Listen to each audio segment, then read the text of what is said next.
صلى الله تعالى عليه وعلى آله وأصحابه وبارك وسلم. أما بعد فأعوذ بالله من الشيطان الرجيم. بسم الله الرحمن الرحيم.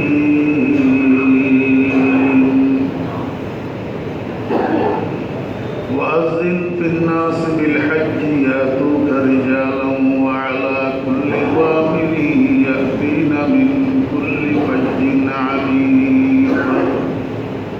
صدق الله مولانا العظيم. قال رسول الله صلى الله عليه وسلم: الحج المبرور ليس له جزاء إلا الجنة.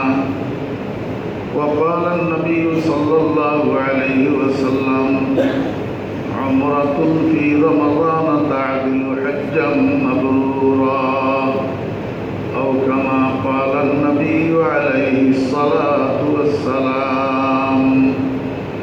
وصدق رسوله النبي الأمي الكريم، ونحن على ذلك لمن الشاهدين والشاكرين. ربنا تقبل منا إنك أنت السميع العليم. معزز حاضرين، حضرات علماء کرام, সম্মানিত মুসল্লিয়ান ইজরাম, মহান আল্লাহ রাব্বুল আলামিনের অফুরন্ত অশেষ দয়ার মেহেরবানি, আল্লাহ রাব্বুল আলামিন আমাদেরকে দয়া করে মেহেরবানি করে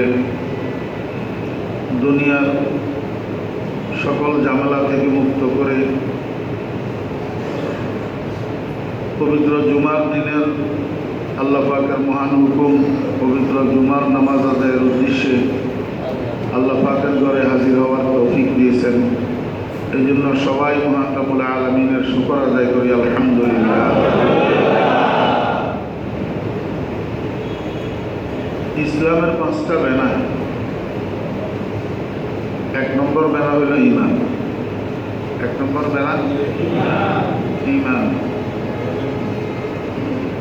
অর্থাৎ কালিমায়ে তাইয়্যিবা লা ইলাহা ইল্লাল্লাহু মুহাম্মাদুর রাসূলুল্লাহ। এই কালিমায়ে তাইয়্যিবার 2টা পার্ট। একটা হলো লা ইলাহা ইল্লাল্লাহ, অর্থাৎ আল্লাহ ছাড়া কোনো মাবুদ নাই। আর একটা হলো মুহাম্মাদুর রাসূলুল্লাহ, হযরত মুহাম্মদ মুস্তাফা সাল্লাল্লাহু আলাইহি ওয়াসাল্লাম আল্লাহর রাসূল। এই 2টা কথাকে মুখে স্বীকার করা আর অন্তরে বিশ্বাস করা, এটার নাম ঈমান। এটার নাম ঈমান। 2 নম্বর বেনা হইল নামাজ। 2 নম্বর বেনা নামাজ। 3 নম্বর বেনা হইল যাকাত। 3 নম্বর বেনা যাকাত। 4 নম্বর বেনা হইল হজ।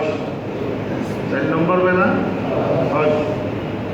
5 নম্বর বেনা হইল রমজান মাসের রোজা। রমজান মাসের রোজা। ইসলামের এই 4টা খুঁটি। এই 4টা খুঁটির মধ্যে মূল যেটা খুঁটি সেটা হলো ঈমান। সেটা হলো ঈমান। ঈমান যদি থাকে তাহলে বাকি 4টা খুঁটি ঠিক আছে। আর ঈমান যদি না থাকে বাকি 4টা খুঁটির মূল্য নাই। এই জন্য আল্লাহ পাক রব্বুল আলামিন যুগে যুগে যত নবী রাসূল দুনিয়াতে পাঠাইছেন, ওনারা প্রথম মানুষের ঈমানের উপরে মেহনত করছে। কিসের উপর? ঈমানের উপর, কালিমার উপর। রাসূল আকরাম সাল্লাল্লাহু আলাইহি ওয়াসাল্লামকে আল্লাহ পাক দাঈ বানাই পাঠাইছেন। দাঈ, দাওয়াত দাতা। তো নবীজি প্রথম দাওয়াত কিসের দিয়েছেন? ঈমানের দাওয়াত। প্রথম কিসের দাওয়াত দিয়েছেন? ঈমানের দাওয়াত। কুলু লা ইলাহা ইলাহা ইল্লাল্লাহ তুফলিহুন। হে মক্কাবাসী মানুষেরা, তোমরা লা ইলাহা ইল্লাল্লাহ স্বীকার করো, তাহলে তোমরা কামিয়াব হয়ে যাবে।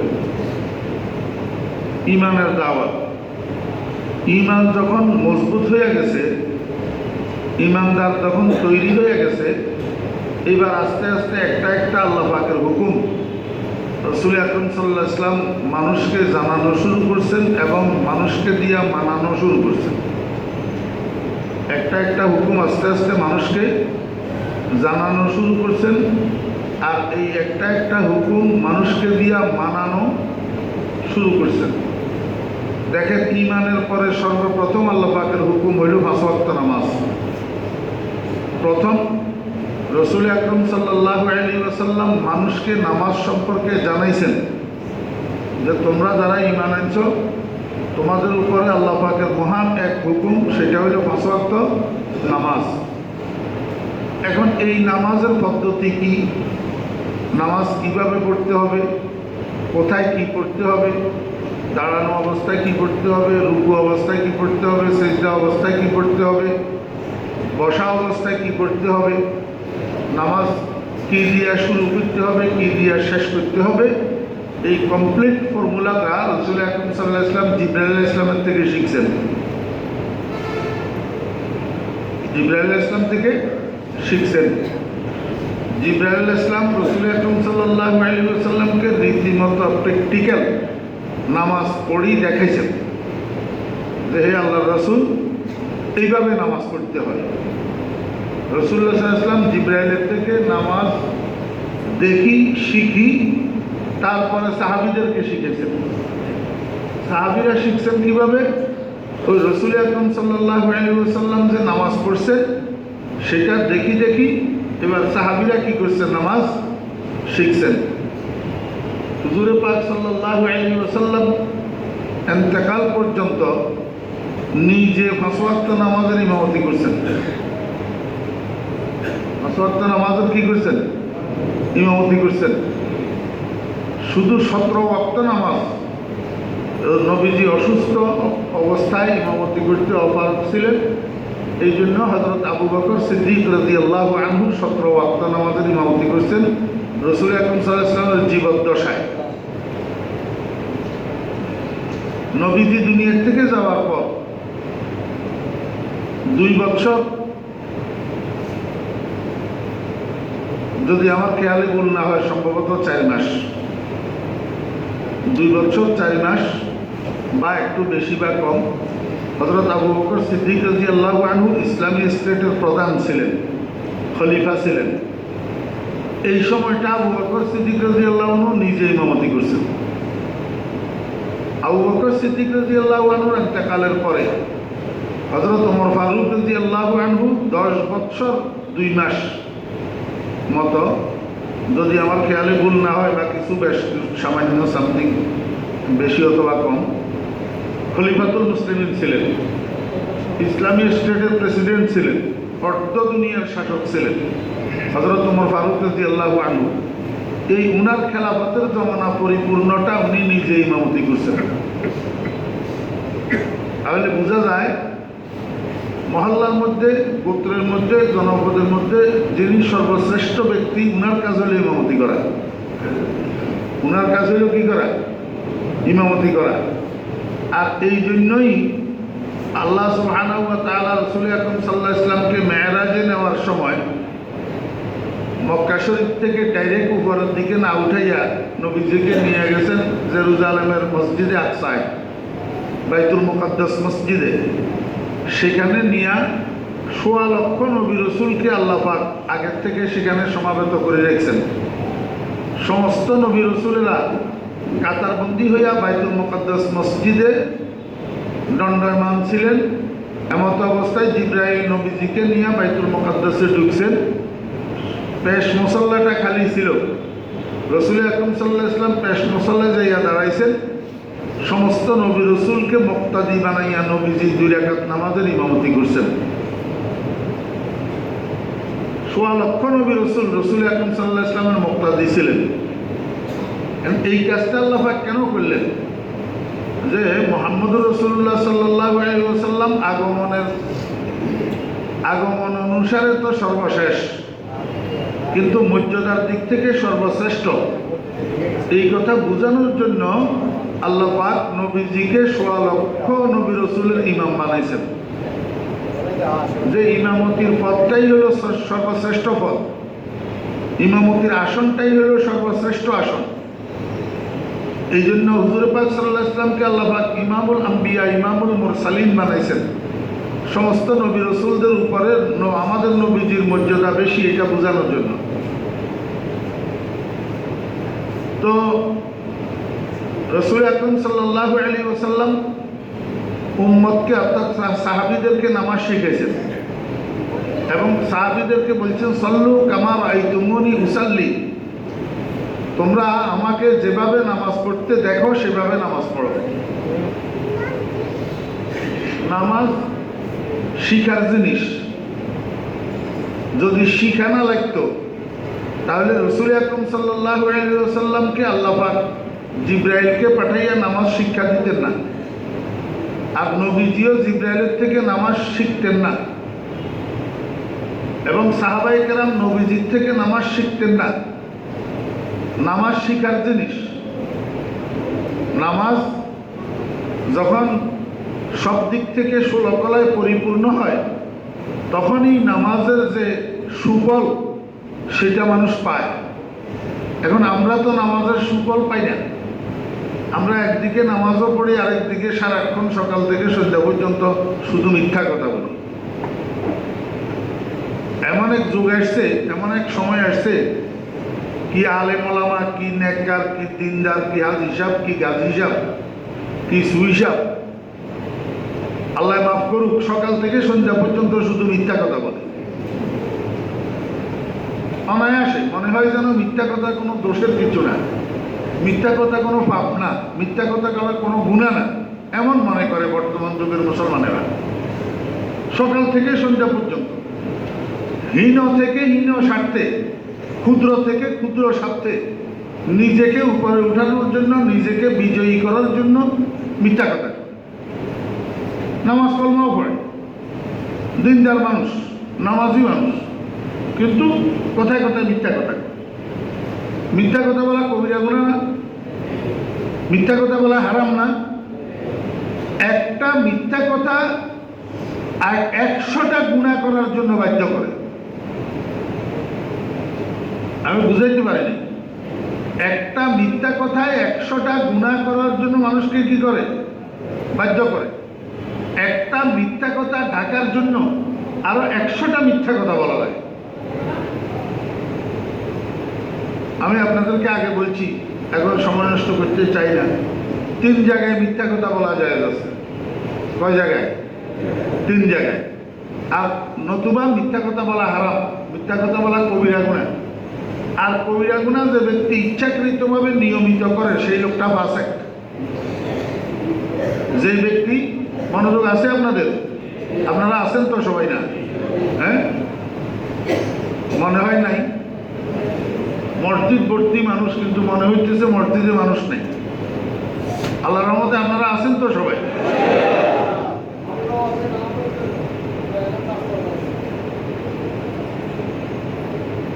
মিথ্যা কথা বলা হারাম, মিথ্যা কথা বলা কবিরা গুনাহ, মিথ্যা কথা বলা কবিরা গুনাহ। কোনো মানুষ যদি ইচ্ছাকৃতভাবে নিয়মিত কবিরা গুনাহ করে, নিয়মিত কোনো মানুষ যদি ইচ্ছাকৃতভাবে কবিরা গুনাহ করে, তার নাম হলো ফাসিক। তার নাম কি? ফাসিক। ফতোয়ায়ে আলমগীরের ইবারত ওয়া কারাহাতু তাকদীমিহি আইল ফাসিকে তাহরিমুন। ফাসিকে ইমামতি করা মাকরুহে তাহরিমি, ফাসিকের পিছনে ইক্তেদা করা মাকরুহে তাহরিমি, হারামের কাছাকাছি।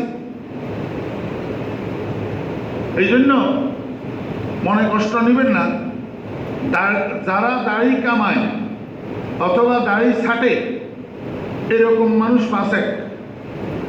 এরকম মানুষ কি? ফাসিক। এক মুষ্টি পুরা হওয়ার আগে দাড়ি ছাটা আর দাড়ি কামানো দোনোটা কবিরা গুনাহ, দোনোটা কবিরা গুনাহ। আর যেই লোক নিয়মিত কবিরা গুনাহ করে তারে ফাসেক বলে। এই ফাসেকের পিছনে ইক্তেদা করা মাকরুহ তাহরিমি।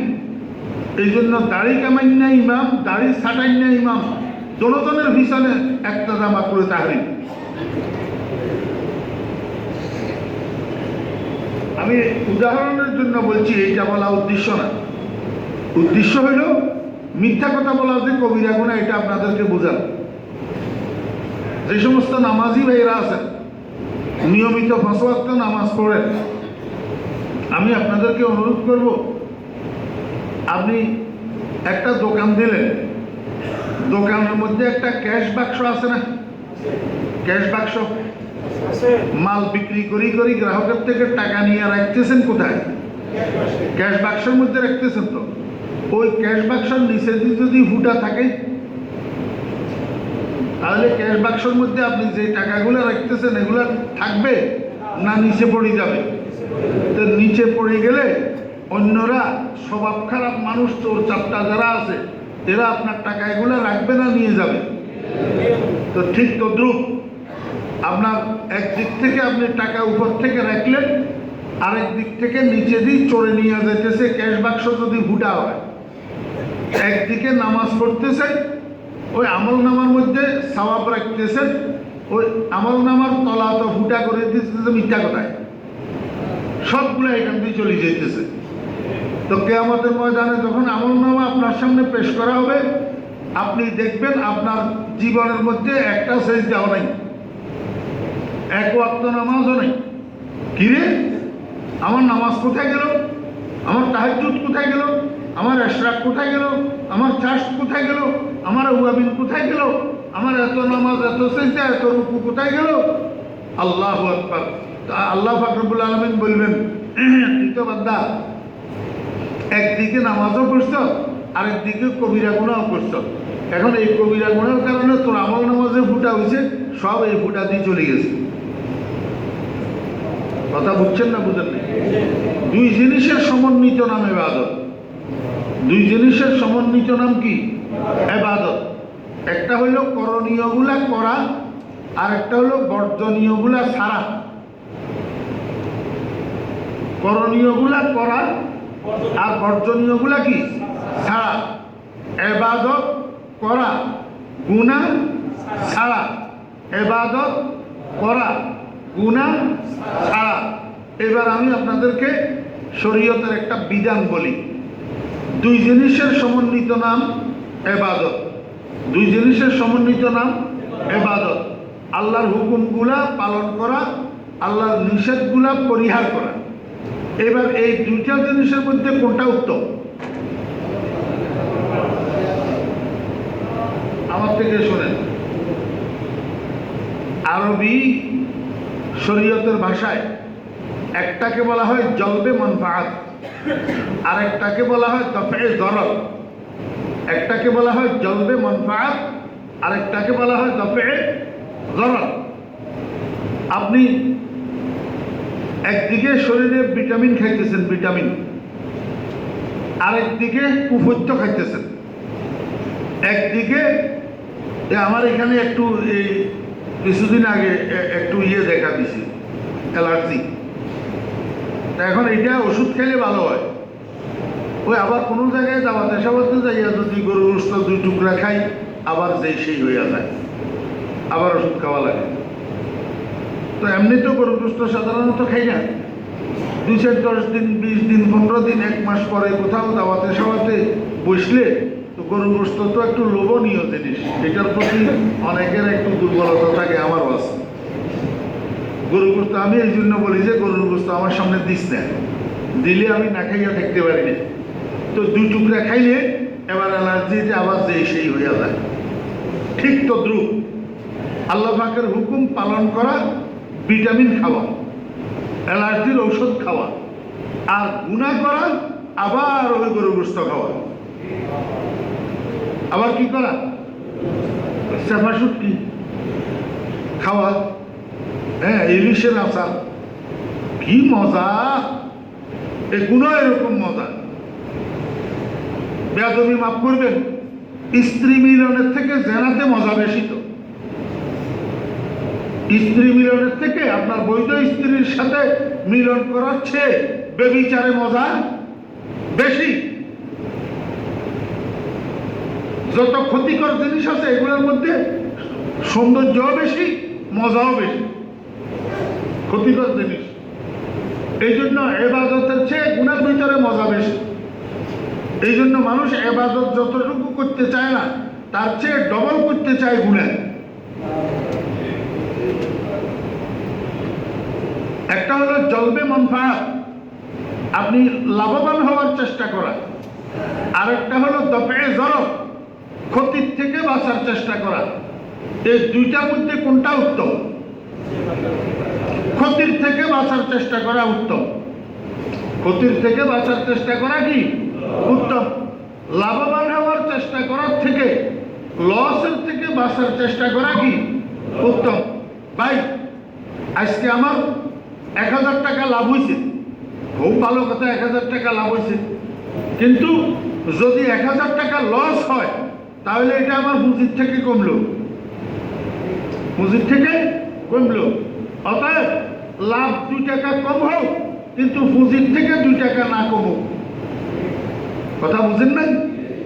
পুঁজি নষ্ট না হোক, লস না হোক, লাভ 2 টাকা কম হোক, আমি একেবারে বিনা লাভে মাল সেল করে দেবো।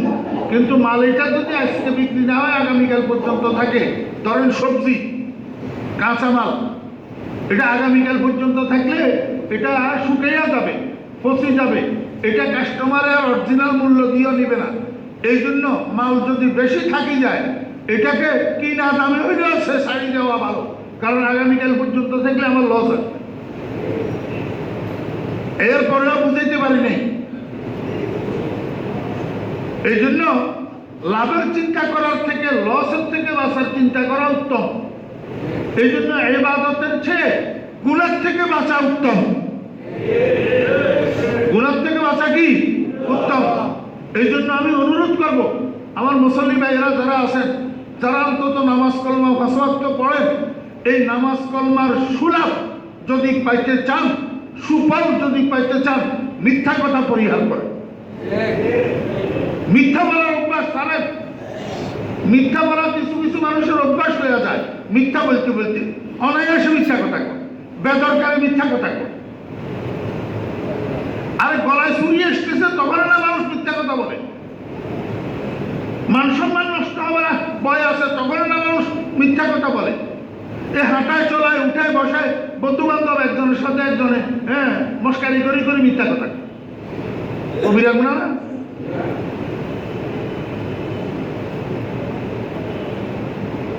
আল্লাহ পাক আমাদেরকে হেফাজত করেন, কবিরা গুনাহ থেকে আল্লাহ পাক আমাদেরকে হেফাজত করেন।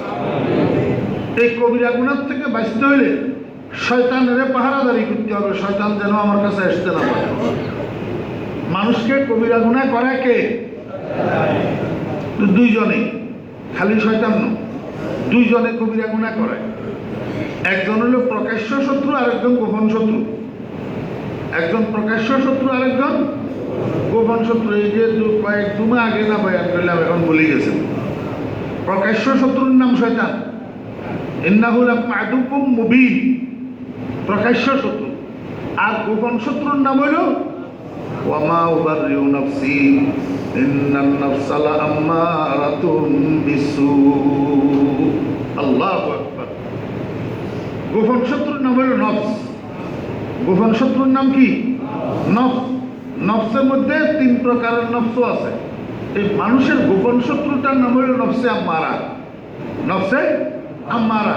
নফসে আম্মারার কাজ হইল ওই দুষ্ট মন, যেই দুষ্ট মন কুমন্ত্রণা দিয়া মানুষকে শুধু গুনাহ করায়, কিন্তু ক্ষমা চাওয়ার দিকে উদ্বুদ্ধ করে না, লজ্জিত হওয়ার জন্য উদ্বুদ্ধ করে না, অনুশোচনা করার জন্য উদ্বুদ্ধ করে না।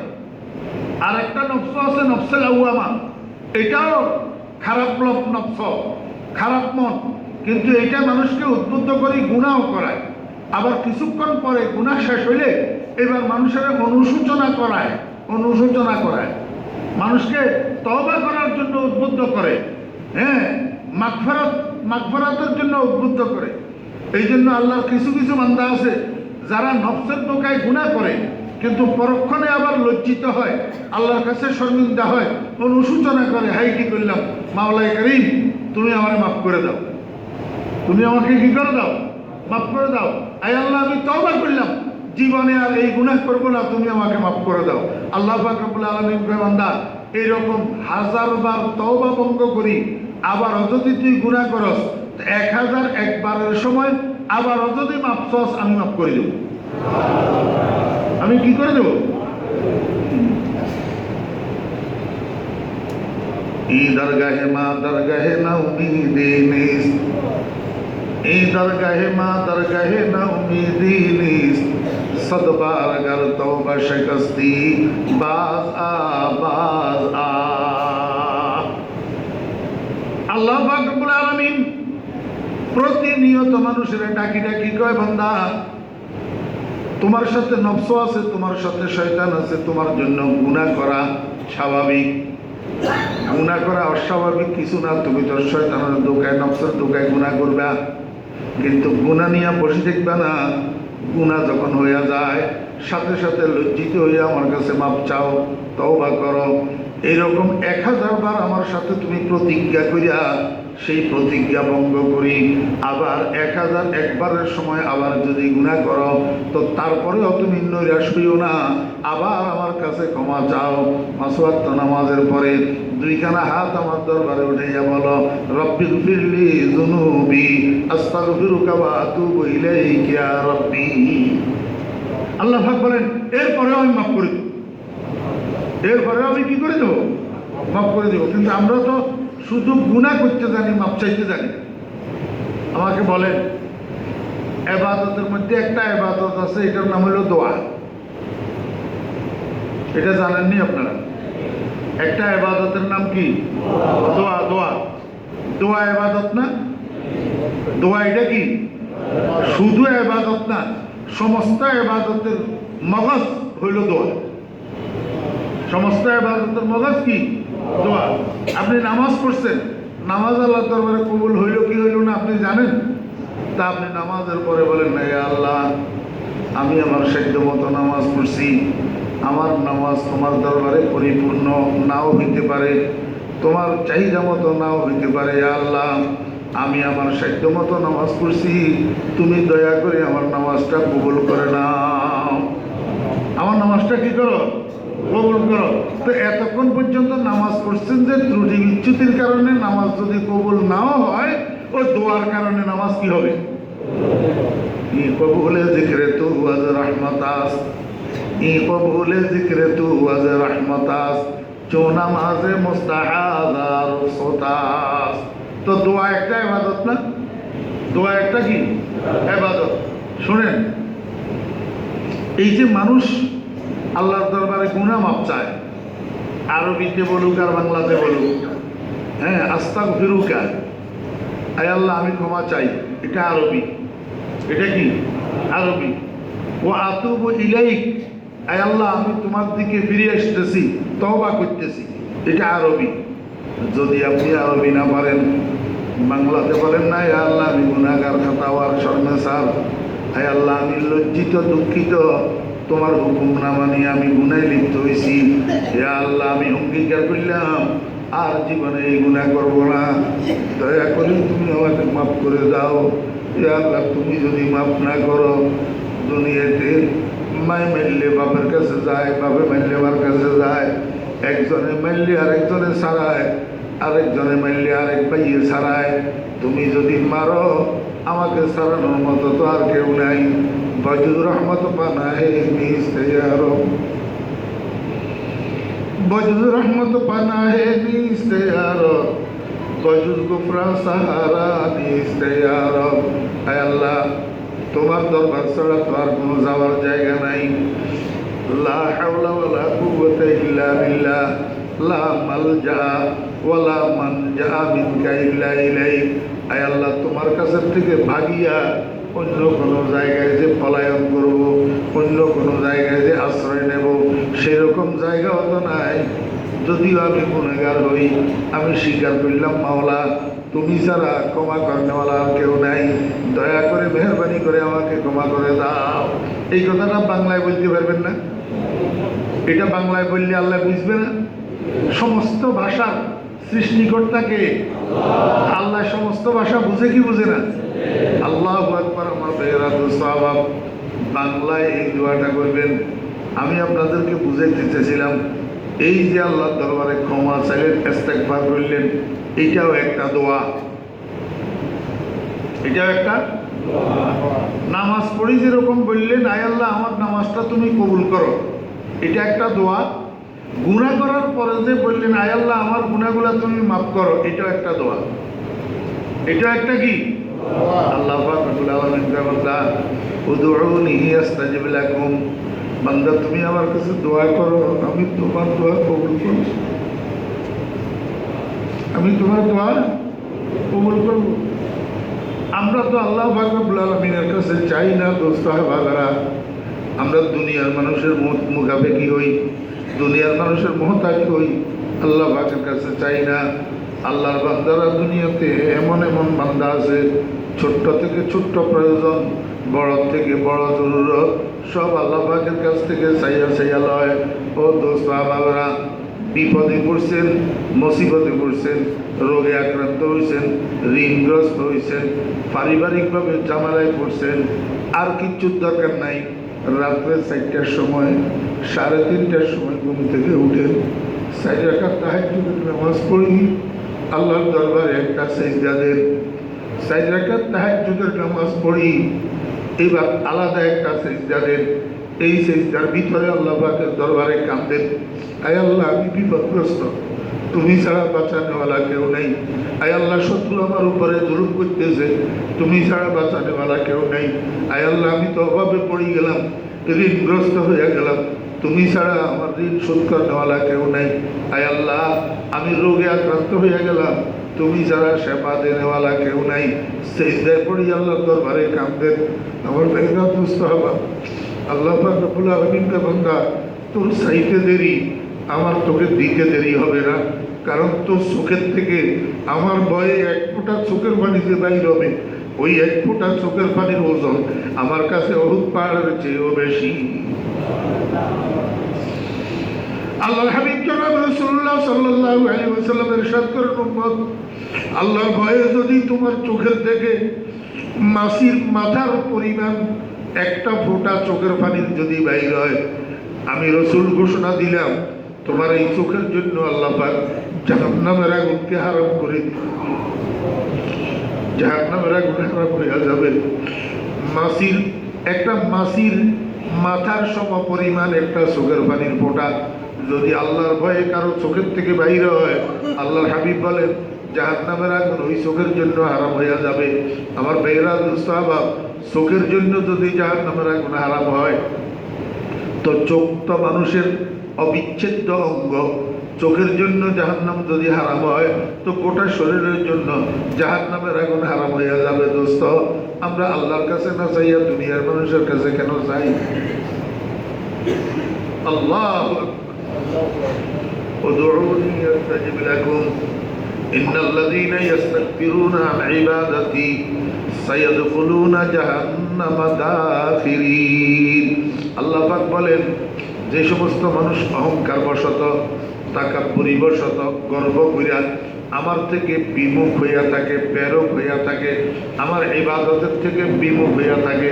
দেখেন এখানে আল্লাহ পাক ইবাদত কাকে বললেন, কোন জিনিসটাকে ইবাদত বললেন? ওই উদউনি আস্তাজিব লাকুম, দোয়াকে ইবাদত বলছেন। দোয়া দোয়া দোয়াকে কি বলছেন? ইবাদত বলছেন।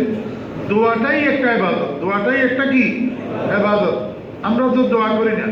মুসলমান ভাইয়েরা, সাহাবা, দোয়া করার জন্য গোসল করা লাগে না, দোয়া করার জন্য ওযু করা লাগে না, দোয়া করার জন্য জামা কাপড় পাক পবিত্র থাকা লাগে না। দোকান বন্ধ করে বাসার থেকে যাইতেছেন, বাসার থেকে দোকানে আসতেছেন, বাসার থেকে অফিসে যাইতেছেন, অফিসের থেকে বাসায় যাইতেছেন, রাস্তার ফুটপাতে দিয়ে হাঁটতেছেন, হাঁটতে হাঁটতে আল্লাহর কাছে দোয়া করেন। শুধু একটা জিনিস খেয়াল রাখবেন, প্রথমে বলবেন আলহামদুলিল্লাহি রাব্বিল আলামিন, প্রথমে আল্লাহর প্রশংসাটা করবেন, তারপরে বলবেন ওয়াসসালাতু ওয়াসসালামু আলা সাইয়্যিদিল আম্বিয়া ওয়াল মুরসালিন, রাসূল আকরাম সাল্লাল্লাহু আলাইহি ওয়াসাল্লামের উপর দরুদ শরীফ পড়বেন। যেই দোয়ার শুরুতে আল্লাহর প্রশংসা এবং নবীর উপরে দরুদ থাকে, যেই দোয়ার শেষে আল্লাহর প্রশংসা এবং নবীর উপরে দরুদ থাকে, সেই দোয়া আল্লাহ পাকের কাছ থেকে ফেরত আসে না। ফেরত আসে না। আমরা তো দোয়া করতে জানি না। দোস্ত আহবাবেরা, আল্লাহর কাছে দোয়া করার সময় নিজের মধ্যে প্রাপ্তির আশাবাদ নিয়ে দোয়া করবেন। প্রাপ্তির আশাবাদ, নিশ্চয় আমার আল্লাহ আমারে দিবে, আমি চাইতেছি আমার আল্লাহ আমারে দিবে, আমি আশাবাদী হইয়া চাইতেছি।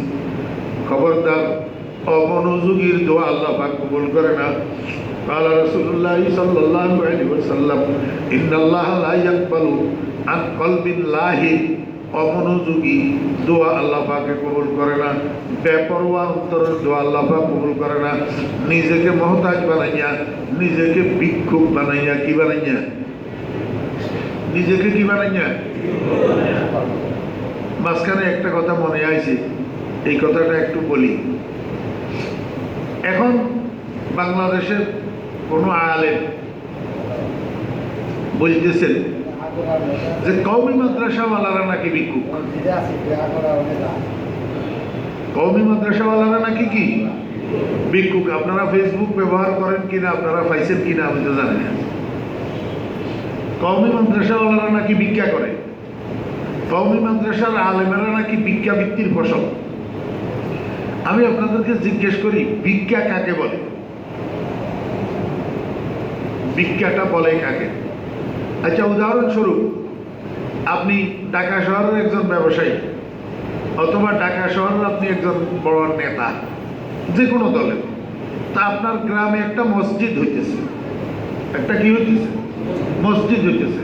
আপনি আপনি আপনার ফ্রেন্ড সার্কেলের মধ্যে, আপনার বন্ধু বান্ধবের মধ্যে, পরিচিত জনের মধ্যে যদি পয়সাওয়ালা ধনী মানুষ থাকে, এমন একজন দুইজনকে যদি বলেন, ভাই আমার বাড়ি, আমার গ্রামে একটা মসজিদ হইতেছে, হ্যাঁ, বিশাল বাজেট, আপনি একটু যদি পারেন ওই মসজিদের জন্য একটু সহযোগিতা করেন, তো উনি আপনাকে 2 লাখ টাকা দিল, 5 লাখ টাকা দিল, 50,000 টাকা দিল, 10,000 টাকা দিল, 1,000 টাকা দিল। এই এই এই চাওয়া আপনি যে ওনার কাছে চাইলেন, এটার নাম কি ভিক্ষা?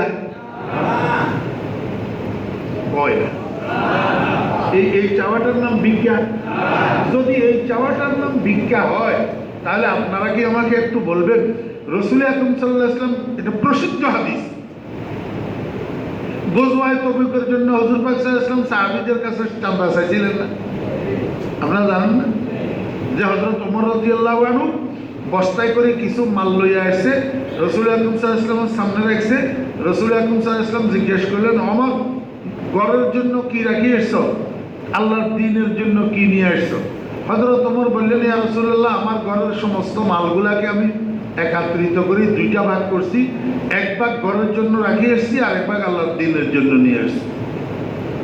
রাসূল আকরাম সাল্লাল্লাহু আলাইহি ওয়াসাল্লাম মাশাআল্লাহ, বহুত বেহতর, ভালো। ফিসেদি হযরত আবু বকর সিদ্দিক রাদিয়াল্লাহু আনহু আরেকটা বস্তার মধ্যে মাথার উপরে কিছু মাল লইয়া আনি রাসূলুল্লাহ সাল্লাল্লাহু আলাইহি ওয়াসাল্লামের সামনে রাখছে। কম কম। ওমরের বস্তার ভিতরে যে পরিমাণ মাল, তার থেকে বেশি না কম? কম। ওমর আজকে ভিতরে ভিতরে খুশি। কোনো দিন আবু বকরের জন্য ফাস্ট হইতে পারে না। আবু বকর সব জায়গায় ফাস্ট হইয়া যায়, আজকে আমি ফাস্ট, কারণ আবু বকর যেই মাল আনছে এই মাল আমার থেকে কম, আমার থেকে কম, অতএব আজকে ফার্স্ট আমি। রাসূল আকরাম সাল্লাল্লাহু আলাইহি ওয়াসাল্লাম আবু বকরকে জিজ্ঞেস করে, আবু বকর, তুমি ঘরের জন্য কি রাখি এসছো, আল্লাহর দ্বীনের জন্য কি নিয়ে এসছো? আবু বকর কয়, ইয়া রাসূলুল্লাহ, আমার ঘরের মধ্যে যাহা কিছু ছিল আমি সব কিছুরে বস্তা এটার ভিতরে ঢুকেছি। দেওয়ালের উপর একটা সুইচা ছিল, সেটারেও বস্তা এটার ভিতরে ঢুকেছি। আমি সব ঘরের মাল আল্লাহর দ্বীনের জন্য নিয়ে এসেছি, ঘরে আল্লাহ এবং আল্লাহর রাসূলকে রাখি এসেছি। প্রসিদ্ধ হাদিস। হযরত ওমর ফারুক রাদিয়াল্লাহু আনহু মনে মনে একটু অসন্তুষ্ট হইলেন। আয় হায় হায় হায়, আবু বকরের মাল আমার থেকে কম, কিন্তু তারপরেও তো আবু বকর ফার্স্ট হইয়া গেল, আমি ফার্স্ট হইতে পারলাম না, কারণ আমি তো অর্ধেক রাখি আইছি। আবু বকর তো সবটা নিয়ে আসছে। আচ্ছা, আমাকে আপনারা বলেন যে রসুল আকরাম সাল্লাল্লাহু আলাইহি ওয়াসাল্লাম সাহাবীদের কাছে যে গজওয়ায়ে তবুকের জন্য চাঁদা চাইলেন, এটা কি ভিক্ষা? রাসূলুল্লাহ সাল্লাল্লাহু আলাইহি ওয়াসাল্লাম কি ভিক্ষা বৃত্তি পছন্দ করতেন না অপছন্দ করতেন? অপছন্দ করতেন। রাসূলুল্লাহ সাল্লাল্লাহু আলাইহি ওয়াসাল্লাম নিজে এবং ওনার পরিবারবর্গ, ওনার বংশধররা সদকা খাওয়া হারাম। নবী এবং নবীর পরিবারবর্গের জন্য, নবী এবং নবীর বংশধরদের জন্য সদকা খাওয়া কি হারাম। এখনো দুনিয়াতে যারা প্রকৃত সৈয়দ বংশ, এখন তো 2 নম্বর সৈয়দ বংশ বাইরে হয়েছে, বেশিরভাগ 2 নম্বর সৈয়দ বংশ। প্রকৃত যারা সৈয়দ বংশ, কারো যদি বংশ পরিচয় জানা থাকে যে হযরত ফাতেমা রাদিয়াল্লাহু আনহার বংশধর, হযরত হাসান রাদিয়াল্লাহু আনহু অথবা হযরত হুসাইন রাদিয়াল্লাহু আনহুর বংশধর, মনে রাখবেন বর্তমান দুনিয়াতে কেউ সৈয়দ হইতে হইলে এটা হযরত হাসানের বংশধর হইতে হবে, নাহলে হুসাইনের বংশধর হইতে হবে। এর বাইরে সৈয়দ হওয়ার আর সুযোগ নাই। প্রকৃত সৈয়দ বংশ যারা, এখনো তাদের জন্য সদকা খাওয়া হারাম। এখনো তাদের জন্য সদকা খাওয়া কি হারাম, কারণ রসুলের বংশধর, রসুলের বংশধর। তো রসুলের বংশধররা হারাম খাইতে পারে না, সদকা খাইতে পারে না। এবং নবীজি নিজে ভিক্ষাবৃত্তিকে অপছন্দ করতেন। কি করতেন? অপছন্দ করতেন। তাহলে এই যে গজওয়ায়ে তবুকের জন্য রাসূলুল্লাহ সাল্লাল্লাহু আলাইহি ওয়াসাল্লাম চাঁদা চাইলেন, এটা কি ভিক্ষা? তো যদি রাসূলুল্লাহ সাল্লাল্লাহু আলাইহি ওয়াসাল্লাম গজওয়ায়ে তবুকের জন্য চাঁদা চাইলে যদি ভিক্ষা না হয়, তাহলে আমি ফরিদউদ্দিন আমার মাদ্রাসার জন্য আপনাদের কাছে বোর্ডিংয়ে, মাদ্রাসা হোস্টেলে এতিম গরিব ছাত্ররা খায়, তাদের খোরাকের জন্য আমার শিক্ষকেরা, গরিব শিক্ষকেরা 10-12 হাজার টাকা বেতন পায়, এদের বেতন দেওয়ার জন্য, মাদ্রাসার জায়গা কেনার জন্য, মাদ্রাসার ভবন নির্মাণের জন্য, কথার কথা চাপস যদি আমি আপনাদের কাছে চাই, তাহলে সেটা ভিক্ষা হবে কেন? আপনাদের দোয়ার বরকতে এক সময় আমি গরিব ছিলাম, এখন তো আমি গরিব না। এখন আমি আপনাদের দোয়ার বরকতে আমিও রমজানে যাকাত দিই। হ্যাঁ, এই জন্য আমি আগেও বলছি, কোনো অবস্থায় ভুলেও আমাদের ইমাম সাহেব, আমাদের মুয়াজ্জিন সাহেব আমাদেরকে ভুলেও কেউ যাকাতের টাকা দিয়ে দিবেন না, তাহলে আপনার যাকাত আদায় হবে না। আমরা যাকাত খাওয়ার উপযুক্ত না, আমরা নিজেরা যাকাত দিই। তো আমরা যেই মানুষ নিজেরা যাকাত দিই, আমরা ধনী মানুষ, আল্লাহর রহমতে নিজের টাকা মাদ্রাসায় হাজার হাজার লক্ষ লক্ষ টাকা নিজের টাকা মাদ্রাসায় খরচ করি। যখন মাদ্রাসার পান খালি হয়ে যায়, তখন শুরু হয় ফরিদউদ্দিনের নিজের অ্যাকাউন্ট। সেই লোক আপনার কাছে ভিক্ষা করতে যাবে কেন? আর আপনার মুখটা জাহান্নামের কেসে দিয়া কাটি যাওয়া হবে না কিয়ামতের ময়দানে? আল্লাহ পাকের দ্বীনের খাদেমগুলোকে এইভাবে আপনি ভিক্ষুক বানাইতেছেন, ভিক্ষুক বানাইতেছেন আপনি।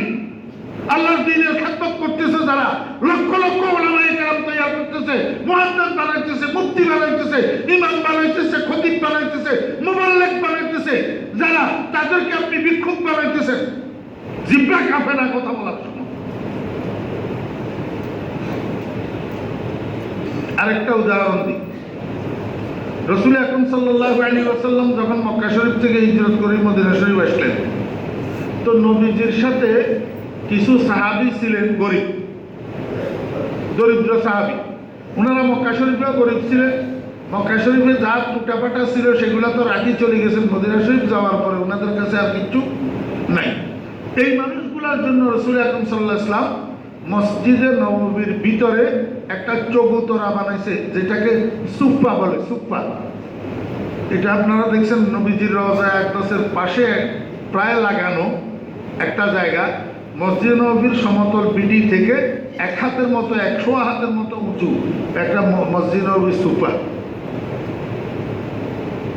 আমি এই মসজিদ নববীর সুফার ভিতরে বসি, আমার সফর সঙ্গী যারা ছিলেন ওনাদেরকে আমি আমার থেকে নিয়ে রাসূলুল্লাহ সাল্লাল্লাহু আলাইহি ওয়াসাল্লাম পর্যন্ত সনদ বয়ান করি, ওনাদেরকে বুখারী শরীফের শেষ হাদিসটা সেখানে পড়াইছি। এই ইসলামের প্রথম মাদ্রাসায় সাক্ষী বানাইলাম।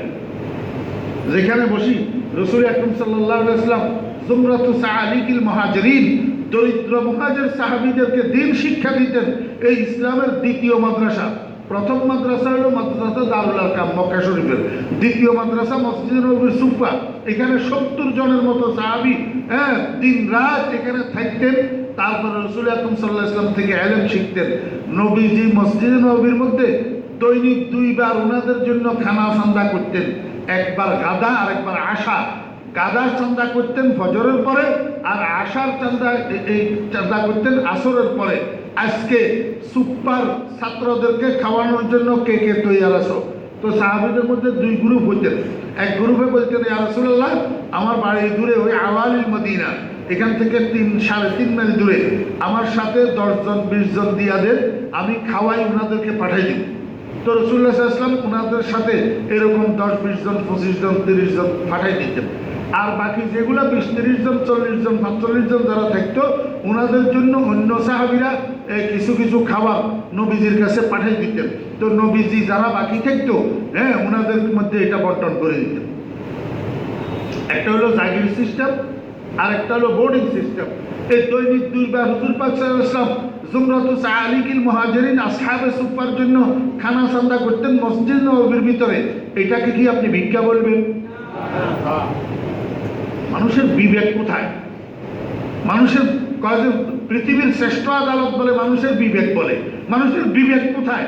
এত বড় একটা জম্মে কফি, বিশাল একটা জামাত, ওলামায়ে দেওবন্দের জামাত, বাংলাদেশে কওমি আলেমদের জামাত, এই পুরা দলটাকে এইভাবে বিক্ষোভ বানাই দেওয়া মুখ থেকে কেমনে বাইর?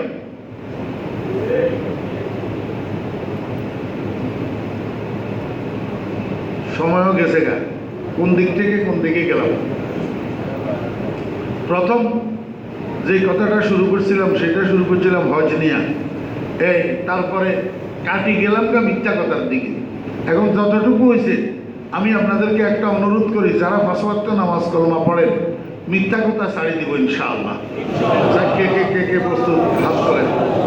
ইনশাআল্লাহ এখন থেকে আর মিথ্যা কথা বলবো না ইনশাআল্লাহ। শুনেন, যদি ইজ্জতের সওয়াল হয় সেটা আল্লাহ বুঝবে, যে এখানে মিথ্যা না বললে আমার সম্মান ইজ্জত আবরু নষ্ট হবে। যদি গলায় ছুরি আসতে লাগে সেটা আল্লাহ পাক বুঝবে। মানুষের আল্লাহ পাক শক্তি সামর্থ্যের বাহিরে কোনো আদেশ করেন না, আল্লাহ পাক বুঝবে। বিনা লাভে, বিনা জরুরতে, বিনা প্রয়োজনে, দুনিয়ার স্বার্থে, হীন স্বার্থে, হীন লোভে, হীন লাভে মিথ্যা কথা প্রতিনিয়ত বলা, এটা ফিস্ক।